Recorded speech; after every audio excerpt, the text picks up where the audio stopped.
The Galactic Union, a sprawling council of over 1,000 civilizations, had always been a beacon of order. For centuries, it had maintained peace across the stars, a fragile balance of diplomacy, treaties, and mutual interests. It was a marvel of cooperation, a symbol of what could be achieved when disparate species set aside their differences. However, beneath the shimmering surface of unity, cracks ran deep. Smaller civilizations were often overlooked, their voices drowned out by the more powerful members. Conflicts, while rare, were settled in ways that often favored the strong and sidelined the weak. Into this intricate web of politics and power stepped humanity, the newest member of the Union, an anomaly in every sense. Earth's entry into the Union had been met with a mixture of curiosity and skepticism. The humans were an oddity, their homeworld isolated on the edge of a relatively unremarkable star cluster. Their technology was primitive by galactic standards, their ships slower, their weapons crude. Yet, they possessed an uncanny adaptability, a relentless drive to survive and innovate. Unlike many species that had joined the Union seeking protection or economic prosperity, humanity had come with an air of cautious determination. They had studied the Union's history, its laws, its intricate web of alliances. They knew they were entering a galaxy where they were outmatched in nearly every way, and yet they had stepped forward, not with deference, but with resolve. For the first few years, humanity played its part as the quiet newcomer. They observed, learned, and adapted. They formed trade agreements, shared scientific knowledge, and navigated the labyrinthine bureaucracy of the Union with surprising efficiency. Some species saw them as harmless, a fledgling civilization finding its footing in a vast and ancient galaxy. Others, however, saw them as a potential threat, a species that could upset the delicate balance if given the chance. But for all the speculation, humanity remained an enigma, their true nature hidden behind a veneer of cooperation. That veneer shattered on a cold, distant moon in the Lodan system. It began with a simple diplomatic mission, a routine negotiation over mining rights between Earth and the Taranth Collective, a militaristic species known for their rigid hierarchy and territorial aggression. The talks were tense from the start. The Taranth, accustomed to dominating such negotiations, found humanity's representatives surprisingly unyielding. Lara Mitchell, Earth's lead diplomat, was a picture of calm determination, refusing to be intimidated by the Taranth delegation's bluster. For days, the two sides clashed over terms, each unwilling to give ground. The Taranth grew increasingly frustrated, their pride wounded by what they saw as insolence from an upstart species. The tension reached its breaking point on the third day. During a heated exchange, a Taranth soldier, acting out of anger and perceived disrespect, struck Lara Mitchell in full view of both delegations. The blow was fatal. The room descended into chaos. Humanity's delegation erupted in outrage, while the Taranth scrambled to contain the situation. The soldier was quickly whisked away, and the Taranth delegation offered what they considered an appropriate response: reparations, a formal apology, and assurances that the incident would not be repeated.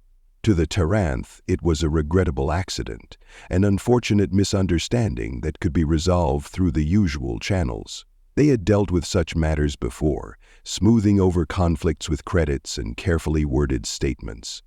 They expected humanity to follow the script, to accept the reparations and move on. But humanity was not like the others. The response came swiftly. Earth's representative to the Union Council, Commander Eliana Trent, stood before the Assembly just days after the incident. Her voice was calm, but her words carried a weight that silenced the chamber. Lara Mitchell was not just a diplomat, she said. She was a human being, a daughter, a friend, a symbol of what we stand for. Her life cannot be measured in credits or resources. To kill her and offer reparations as compensation is to insult her memory and the values we hold dear. We demanded justice. You offered us silence, and now we will act The council, composed of beings from countless species, erupted in disbelief. The Terranth delegation dismissed Trent's words as empty posturing, the bravado of a weak species trying to appear strong, but those who had studied humanity more closely felt a chill. There was something in Trent's tone, in her unflinching gaze, that spoke of a resolve they had not seen before. Weeks passed, and the galaxy moved on. The incident on Lodan was relegated to the background, overshadowed by other matters. The Terranth soldier remained under the protection of their government, and the collective assumed the matter was closed. Humanity, they believed, had no means to retaliate. Their fleets were small, their technology outdated. There were no threat. The Terranth soldier remained under the protection of their government, and the fleets were already outnumbered. The Terranth soldier remained under the protection of their government, and the collective assumed the matter was closed. The Terranth soldier remained under the protection of their government, and the collective. That illusion was shattered when a Terranth military convoy vanished in the depths of space. The wreckage was found scattered across a desolate asteroid field, the ships reduced to charred husks. There were no survivors. The attack was swift, precise, and devastating, leaving no trace of its perpetrators. Officially, the Union attributed the incident to piracy, or an unknown force. Unofficially, whispers spread. Humanity had struck back. The Terranith collective dismissed the rumors at first. The idea that humanity could have orchestrated such an attack was laughable. But as more incidents followed, sabotage of critical infrastructure, cyber attacks that crippled entire systems, ambushes on isolated fleets, it became clear that the whispers were true. Humanity had retaliated, and they were not fighting by the Union's rules.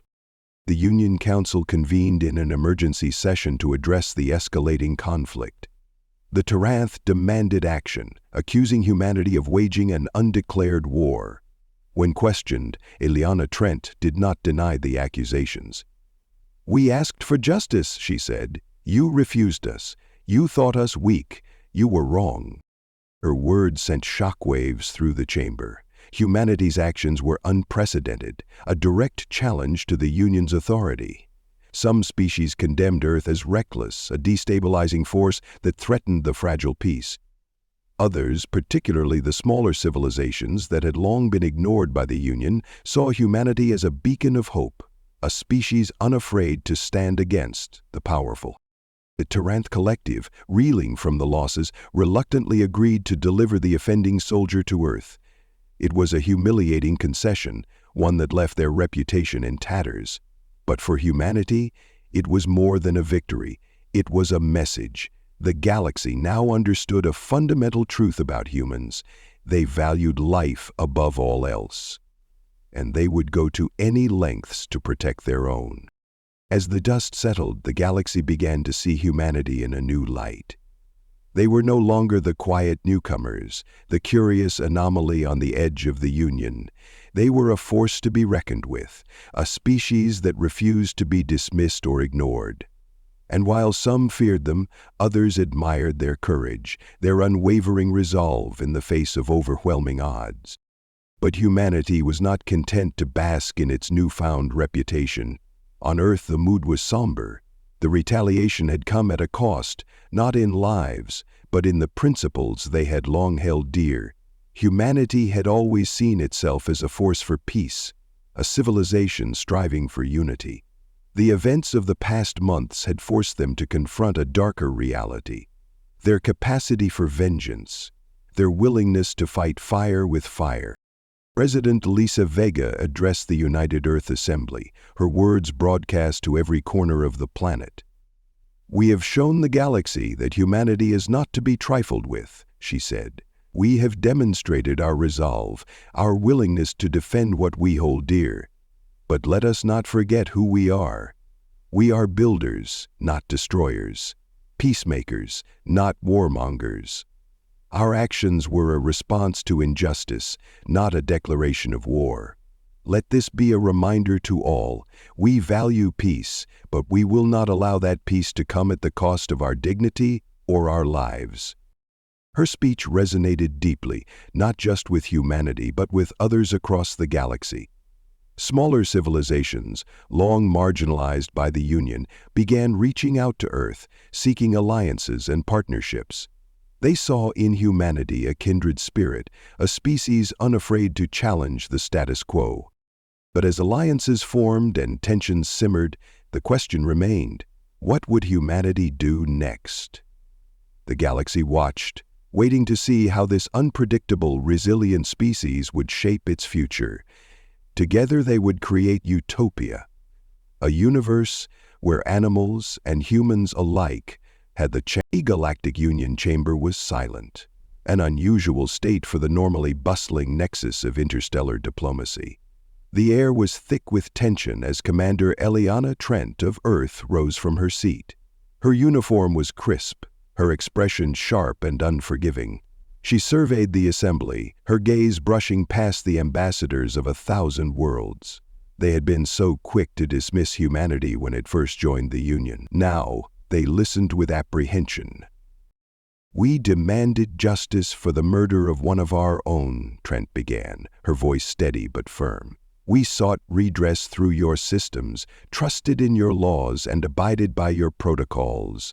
You dismissed us. You dismissed the life that was stolen. So, we acted." A murmur rippled through the chamber. Several ambassadors exchanged uneasy glances. The Tyrant delegation glowered, their reptilian eyes fixed on Trent with a mixture of fury and fear. She didn't flinch. The tyrannic soldier who killed Laura Mitchell stood behind the veil of diplomatic immunity, shielded by a system that prioritizes order over accountability. "You expected us to accept your reparations as if the life of a human could be measured in credits or resources. Understand this now. We do not place monetary value on the lives of our people. Every human life is sacred, and when one of us falls unjustly, we do not turn the other cheek." A hiss came from the Tyrant ambassador, Tavarik Kren. "Your actions are a violation of Galactic Union principles. You have undermined centuries of peace." Trent's eyes locked onto him like a predator sizing up prey. "Peace, built on injustice, is no peace at all.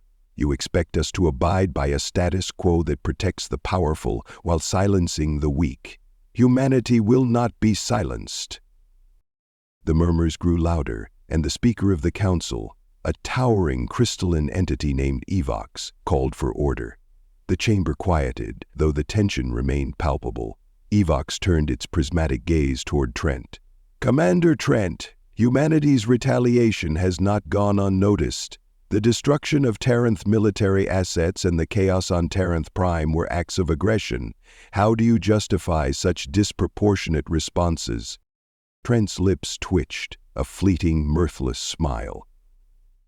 "You call it disproportionate because you misunderstand us. Humanity has learned from centuries of conflict on our own world. We've seen what happens when aggression is met with appeasement. If we appear ruthless, it's because we understand the cost of hesitating in the face of injustice." Ivox tilted its crystalline head, its voice resonating like a choir. "Are you saying humanity intends to rule through fear? It must be frightening to be in charge of something so powerful." "No," Trent said firmly. "We do not seek to rule at all. We seek respect. We seek fairness. But make no mistake, if you harm us, if you disregard our calls for justice, we will act, and we will act decisively." The chamber erupted into debate. Some ambassadors condemned Earth's actions as reckless, a destabilizing force within the Union. Others argued that humanity's response, while aggressive, had exposed weaknesses in the Union's systems. The voices rose into a cacophony of indignation, concern, and intrigue. But as the debates raged, the Terranth Collective faced a stark reality. The loss of their military convoy and the sabotage on Terranth Prime had crippled their economy and shaken their people's confidence. They had underestimated humanity, assuming Earth's fledgling capabilities made them insignificant. That arrogance had cost them dearly. Back on Earth, the mood was somber but resolute. In the United Earth Assembly, President Elise Vega addressed the people, her image broadcast across the planet and beyond. The backdrop was deliberately chosen, a panoramic view of Earth from orbit, a reminder of the world they fought to protect. "My fellow humans," she began, her voice carrying a weight that silenced any murmurs among her audience, "we did not choose this path lightly. The death of Lara Mitchell was a tragedy, an affront to everything we hold dear.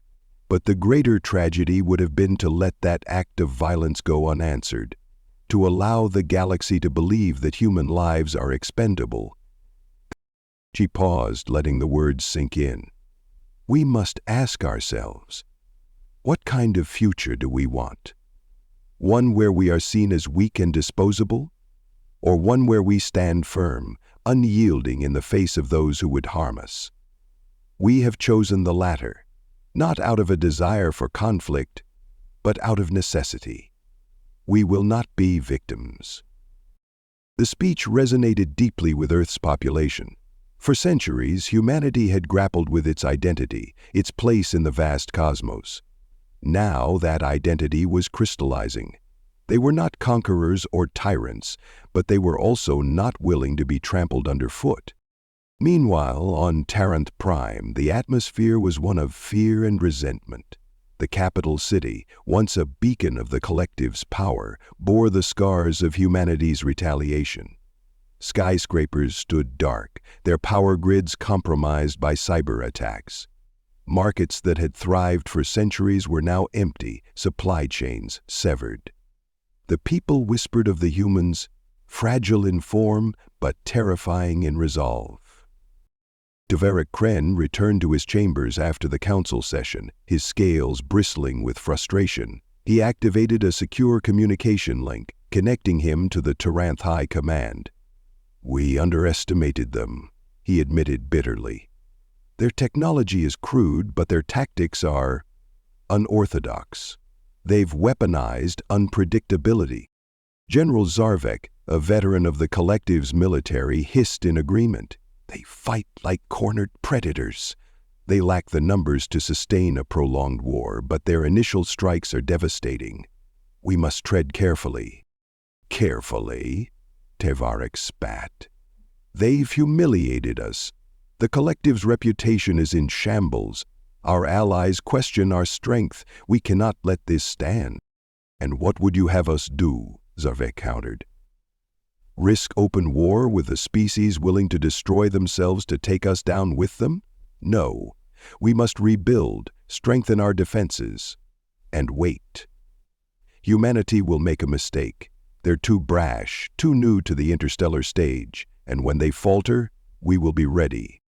But humanity did not falter. In the months following the Taranth incident, Earth worked tirelessly to solidify its position. Alliances were forged with smaller, overlooked civilizations that admired humanity's willingness to challenge the status quo. These species had long suffered under the Union's rigid hierarchy, their grievances ignored by the larger powers. To them, Earth's defiance was a beacon of hope. At the same time, humanity invested heavily in its defenses. Research stations churned out advancements in energy weaponry, ship design, and cyber warfare. Military academies adapted, training recruits in the unconventional tactics that had proven so effective against the Taranth. Earth's leaders knew that their actions had painted a target on their back. If the galaxy saw them as a threat, they would be ready to meet that threat head-on. The warships had been ready to meet that threat head-on. The Union, for its part, found itself at a crossroads. Humanity's rise had exposed cracks in its foundation, long-standing grievances that could no longer be ignored. The Council debated endlessly over the designated jurisdictions. Should they attempt to rein in Earth or work with them to reform the Union's systems? The factions were evenly split, and progress was slow. In this uncertain climate, the galaxy watched humanity with a mix of fear and fascination. Here was a species that defied expectations, a species that valued the individual above the collective, and yet could unite with a ferocity that few had ever witnessed. They were young, unpredictable, and dangerous. but they were also undeniably compelling. And so, the galaxy held its breath, waiting to see what humanity would do next. The ripples of humanity's defiance spread across the galaxy in ways no one could have anticipated. The Taranth incident, as it was now called, had shaken the foundations of the Galactic Union. No species, no matter how small or insignificant they might seem, had ever responded to a perceived injustice with such audacity. The galaxy had grown comfortable with the patterns of diplomacy, of measured responses and carefully managed consequences. Humanity had shattered that illusion with a single decisive strike, and the Union was still grappling with the aftermath. The Taranth Collective, once a dominant power, now stood humiliated. Their fleets, though vast, had been proven vulnerable. Their homeworld, Taranth Prime, bore the scars of sabotage and disruption. And, most galling of all, they had been forced to bow to Earth's demands, delivering the soldier responsible for Lara Mitchell's death into human custody. It was a humiliation they could scarcely endure. Within the halls of the Taranth High Command, debates raged over how to salvage their reputation. Some argued for war, a full-scale invasion to crush humanity and reassert their dominance, but the more pragmatic voices cautioned against such a course. Humanity, they warned, had proven itself unpredictable, capable of striking far beyond its apparent means.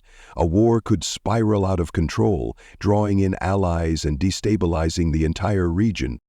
For humanity, the victory was bittersweet. The soldiers' extradition was a symbolic triumph, a declaration that Earth would not be ignored or disrespected. But the path they had taken to achieve it weighed heavily on their leaders. Retaliation had come at a cost, not in lives, but in the moral high ground they had long claimed. For decades, humanity had aspired to be a force for peace and progress, to learn from its violent history and offer something better to the galaxy. Now their actions had painted them as a species to be feared. For some, this was a badge of honor, a sign that humanity had earned its place among the stars. For others, it was a troubling sign of how easily their ideals could be compromised. President Elise Vega spent long hours in the presidential office, reviewing reports from Earth's growing intelligence network.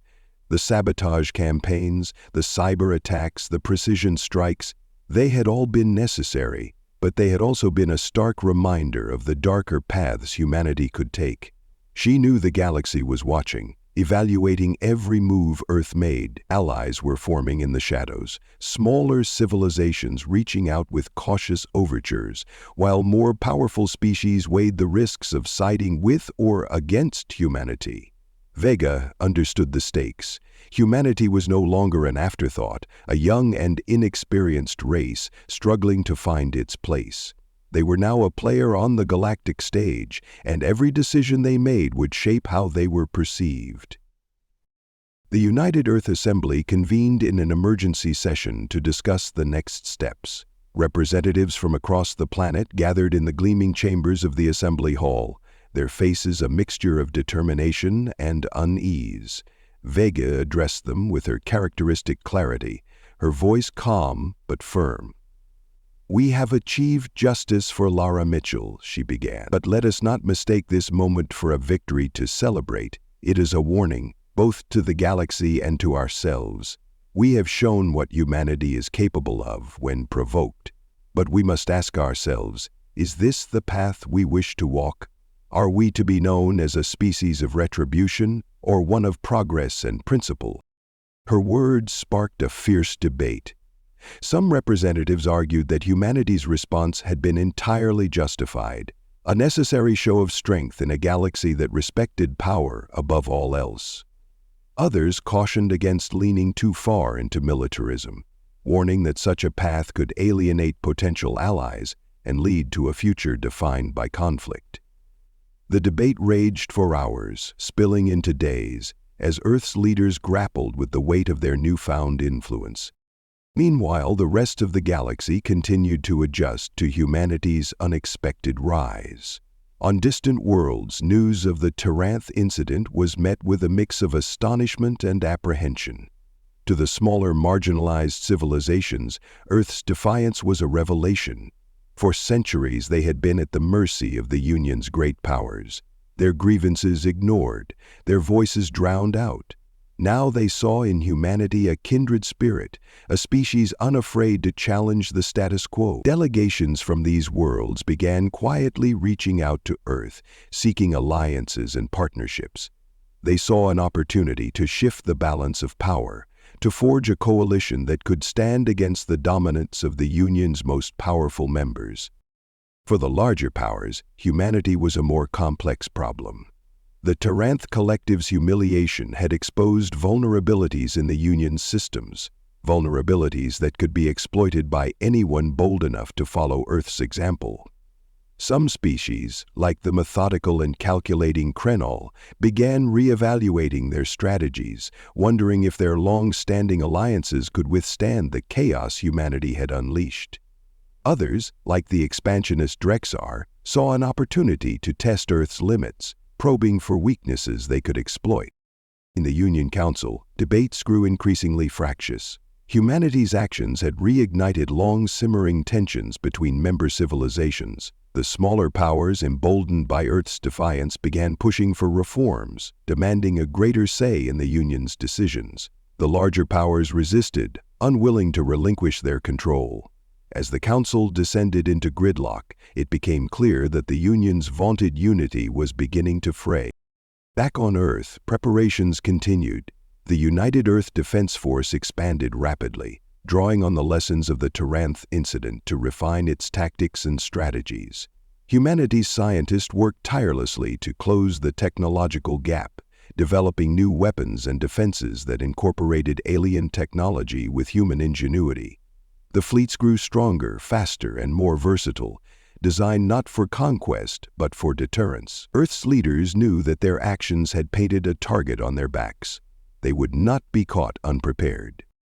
At the same time, efforts to build bridges with potential allies intensified.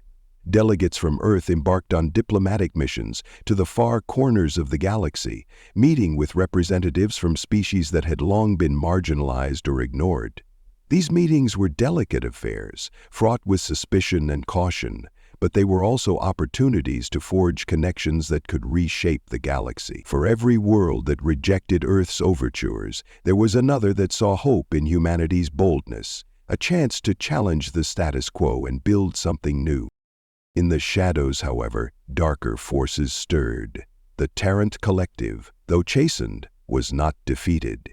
Their humiliation had only deepened their resolve, and they began quietly rebuilding their strength, preparing for a day when they could reclaim their honor. Other species, wary of humanity's growing influence, began forming secret alliances, pooling resources and intelligence to counter the perceived threat. Light, the galaxy was becoming a tinderbox, and it was only a matter of time before a spark set it ablaze. For humanity, the challenge was clear. They had stepped onto the galactic stage with an act of defiance that could not be ignored. Now they had to navigate the intricate web of alliances and rivalries to prove that they could be more than just a species of warriors. They had to show the galaxy what it meant to be human, not just their strength, but their capacity for compassion, for understanding, for building something greater than themselves. As the weeks turned into months, the Taranth incident faded from the headlines, replaced by new crises and conflicts, but the impact of humanity's actions continued to reverberate. The galaxy had changed, and there was no going back. Earth's leaders knew that the path ahead would be fraught with challenges, that their every decision would be scrutinized, and their every move contested. But they also knew that they had a chance to shape the future, to carve out a place for humanity in the stars. And so, as Earth's fleets patrolled the void, as its diplomats ventured into the unknown, as its scientists pushed the boundaries of what was possible, humanity stepped forward into the uncertain future. They were no longer just passengers in the great story of the galaxy. They were authors of their own destiny, determined to write a chapter that would not be forgotten.